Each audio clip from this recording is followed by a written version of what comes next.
Happy Valentine's Day and welcome to Arena Clash. This is the first games of League of Legends Spring 2019. My name is Stanley Greyheart Barker. My date for the night is Marit Chronicler Mewson. Yeah, very well done in the pronunciation there for you Brits. It's always a little bit rough, but I think you did an admirable job. Thank you. It's always nice when you have a Valentine's Day that the opposing person actually, knows and pronounces your name right. That's a good way to start. It can only get worse from here on in. We're going to be bringing you a 2 best-of-3 series tonight. We have got the Preston Invincibles up against the Manchester Swarm first of all. The problem is, though, that Doodlebug is really low on mana already, does have the Corrupting Strike, but is he going to lose this all in right from the get-go? Oh, the first blood comes in for the Olaf! Let's go, the Manchester Swarm! This is huge. It looks like we're going to have a 3 versus 3 collapse in the top lane. Unfortunately, all we're seeing at the minute is what's happening in the bot lane. We want to see the fight as Vice trying to escape, but is getting caught by the turret. The recall is stopped. We're going to see the channel cancelled, unfortunately, as Xcal dashes into the wall, dashes into a turret shot. Splat picks up the kill. Meanwhile, we are seeing the continued duel. Now there's the flay back. It's going to be Lady Grey trying to step away, taking so many shots from the Twitch. The Expound will put down a lot of damage, but here comes another trade. Look at the twin Ragnaroks. My God, 2 Olafs. Doodlebug flashes forward, just needs to land one more axe, and that's going to be a second kill onto Niangi. This Glacial Print might be something here. Are they going to use it? We go again in the top lane. The damage is coming through from Niangi, but he is losing every single trade. Dashes back in quite questionably. Doodlebug looking for more damage, not quite going to land the last axe. Doodlebug is taken down with that final strike coming in from Silas. Meanwhile, we are going to see Adelstar just having to recall, and it's going to be the Requiem. It's going to be the kill. And at the moment, it is Silas that is running away. Dashes back in, though. Look at the amount of damage that champion has shields for days as well. Niangi picks up a kill, has equalized the kill score in the top lane. What is happening here? But the same goes for Silas. Niangi hits the skill shot as we see the rest of the team, the Manchester Swarm, having a very rough go. No Glacial Tomb available yet for Adelstar. He gets taken down there by Splath. And the same goes for Lady the Grey and Greyheart, the gold lead, which we haven't talked about in quite a while. But it was even to slightly ahead for Manchester Swarm in the early game, is now very favourably 8k, a comfortable lead. There is another kill on Lady the Grey, and Splaff is just going to walk right out of that. I don't think Xcal is, though.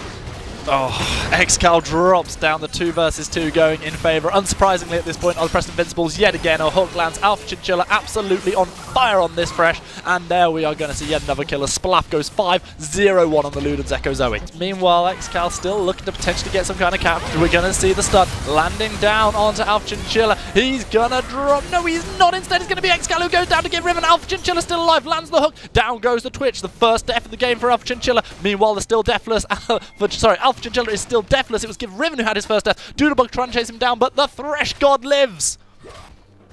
And Splaff now comes in, Requiem comes in, and I think this is going to be a very bad time. There is the Requiem hitting Doodlebug, who has almost no MR. He has a cloak, and that's pretty much it. I was about to say, is this the comeback? Is Alpha Chinchilla going to stop missing hooks? Don't call it a comeback. I think it's a little bit early for that, or rather a little bit late. The gold lead is insurmountable, and there we go again. Alpha Chinchilla back to his usual business, and they're not going to win any 2v2 in this scenario. Even a 5v2 against how strong Give Riven is with the Renance and the Infinity Edge already finished. It looks like we might be having another sub 20 minute Someone call Mozart, because the Requiem comes in, and it's going to be Lysandra taking down the... What is Lady the Grey doing there? What's Niangi doing? It's his favourite thing, taking turret shots, getting kills on the enemy support. 24 kills to 4. We're just approaching the 20-minute mark for the second game in a row. The Baron hasn't spawned yet. Don't speak too soon, maybe. No, Xcal's gone as well. That's going to be another ace. To clarify, they will definitely take this series. Preston Invincibles. Sometimes they've been the Preston Invisibles, as Give Riven has played the Twitch. But right now, one thing that is very visible is they are going to be looking to try and win this group, because they look phenomenal in this game against the Swarm. I want to give the hats off to the Manchester Swarm, because I feel like being in the Championship League in the first place, not giving up that, having already such a big improvement in the first game compared to, or in the second game compared to the first one, that's quite admirable. But on the other hand, credit where credit is due. Incredible how invincible the Preston squad look. We're going to get a little opportunity to look at the 2 teams who are contesting tonight between the Plymouth Armada and, of course, Stratford Spartans. First of all, the side of the Stratford Spartans, they are Egotistical, BZD Morton, Toby, SFM 95.8. That's going to be great fun to say over and over again. Sushi and Vuminati.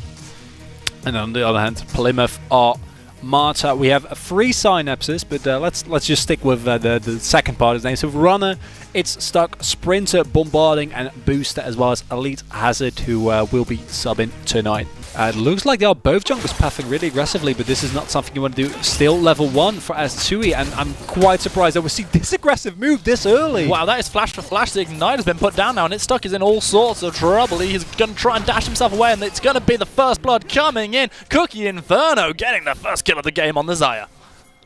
Is going to be able to sustain up fleet footwork as well, but it's stuck, gets caught between the rock and a hard players. Once again, Egotistical goes in. Oh, it's going to be the flash coming in from Egotistical. This time the binding is going to land. It's going to be a second kill onto it stuck. He has dropped down 2 times in 3 minutes. Teleport is coming in from Unga Bunga. The Urgot is going to join the fight as 3 members of Plymouth Armada start the Dragon up at Egotistical, dashing forward, using the Mimic to get the extra distance. It's going to be Sashimi going in onto the back with the quickness. It's going to be 2 kills for Xayah. The Infernal Dragon almost certainly going over to the Stratford Spartans. They get 2 kills. They get the Dragon. They get everything they want out of this trade. Fighting the top lane is actually going to get one there by Elite Hazard, but can he fish it off? The Castame's tried. Unstoppable onslaught is not going to connect. Unga Bunga putting more damage down to Elite Hazard. He's already thrown the Fear Beyond Death. Unga Bunga lives, so does Elite Hazard, but here comes the Synapse Sprinter. He wants to rift walk right onto the base of Unga Bunga. He flashes, he rift walks, he picks up a kill. Now Egotistical is going to be here as well. Takes a massive chunk of damage from the Castin, who has well and truly come online. Forces the flash out of LeBlanc. Egotistical having to run for the hills, and it is a 1 fight at last for the Plymouth Armada. Hopefully his his turnaround as he goes in. There is another engage in bombarding, but they are able to get out here possibly. As I say, as both of them get taken down. And Cookie Inferno, man, he's proving me wrong. I was like, maybe not. Are you just going to stop making predictions, Maritz? Yeah.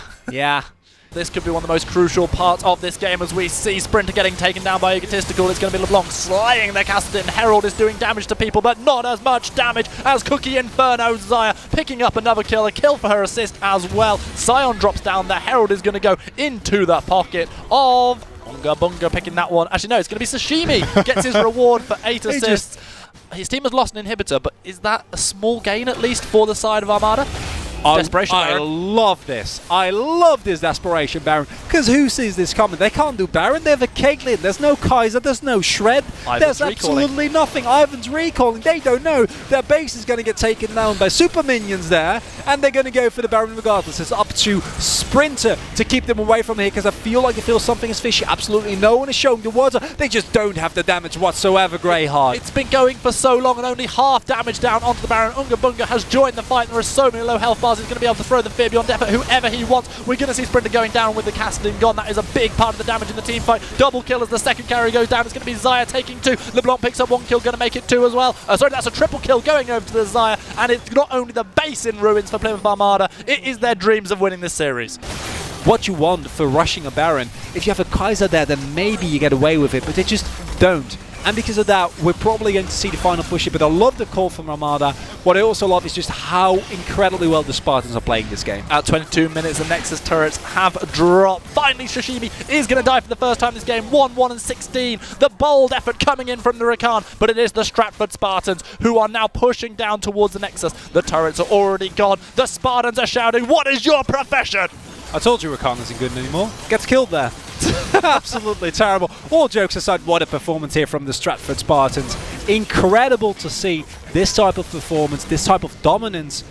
And in this Valentine's Day special here for the Arena Clash, no love was lost between the teams. We saw the Manchester Swarm being beaten 2-0 by the Invincibles. We saw the Lovers Lane, and maybe yeah. maybe Sashimi just was like, guys, it's Valentine's Day, and such a sweetheart. I'd really like to honor that to you guys who are sitting in the studio instead of spending Valentine's Day with your loved ones. I don't know what you're talking about. I've done exactly that. Oh, isn't that heartwarming, folks? Alrighty, so once again, it's been fantastic to be here. My name has been Stanley, well, it still is Stanley Greyheart Barker, regardless of whether I'm going or not, and I'm pretty sure that yours is Marit Chronicler Musen. And across the split, I'm definitely going to get that wrong at least once. Well, you haven't so far, and I'm very grateful for that, Greyheart. Alrighty, thank you to everybody who's been tuning in. A very happy Valentine's to every single one of you. But for now, good night.